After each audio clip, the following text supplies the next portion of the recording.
Hi, I just want to talk a little bit today about things that you should think about before starting your hobby farm. Four things that I thought of that what you might need to know or at least be thinking about. The first thing is, what is a hobby farm exactly? And number two, who can hobby farm? Number three, can I make money on my hobby farm? And number four, what kind of commitment is there on a hobby farm? First of all, a hobby farm is a small farm for pleasure or supplemental income. It's not a main source of income. Most people have jobs when they have a hobby farm outside of the hobby farm, hence the name hobby farm. It can include gardening, fruit trees, farm animals. And number two, who can hobby farm? Any age can hobby farm. It can be a younger person that hobby farms only on weekends or at night after work. It can be an older person, but perhaps a retired person that has maybe a little more money or a little more time to spend on the animals and the gardening. I know for us, we wanted to have a farm for our kids when they were little, and it didn't work out for us at that time. And so now that we're a little bit older and our kids are grown, we've been able to get our hobby farm about a little over 5 years ago, and we're really enjoying it at this stage of our life, sharing it with our grandkids and with our friends and neighbors. The third thing is, can I make money on my hobby farm? Well, yes, you can make money on your hobby farm. These are some ideas that either we've done or we'd like to do in the future. One of them is to sell your garden produce. You could do that at a local farmer's market or to friends and neighbors. You could also sell your eggs. You can, if you have a dairy cow, you could sell your milk, or goats, you could sell their milk or other products from their milk, such as lotions or soaps.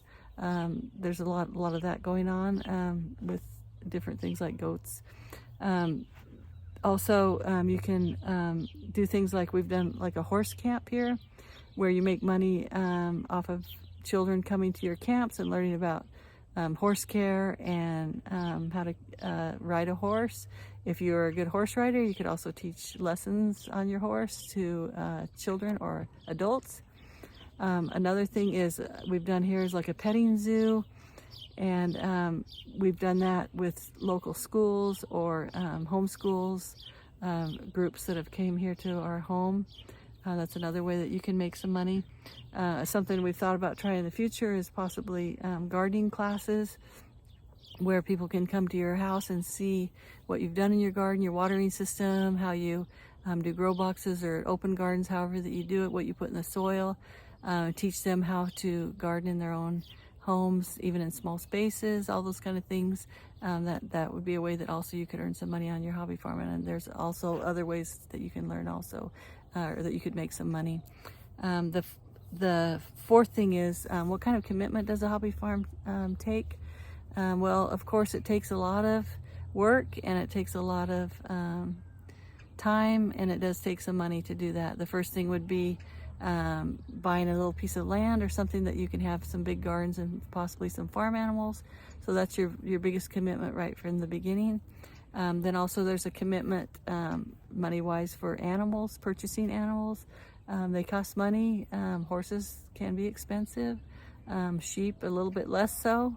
And then even chickens, which is probably one of the best animals to buy for a small farm. They're probably the cheapest, but you still have to think about building a coop for them and providing food and whatever necessities they may need. There's also the cost of gardening.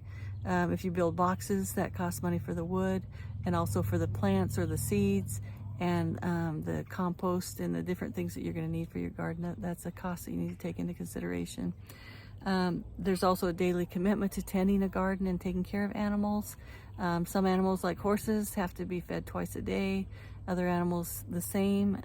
And also, if you go out of town, you need to have some good friends or family to help you out, because you're going to need that help when you're out of town for your garden and your animals.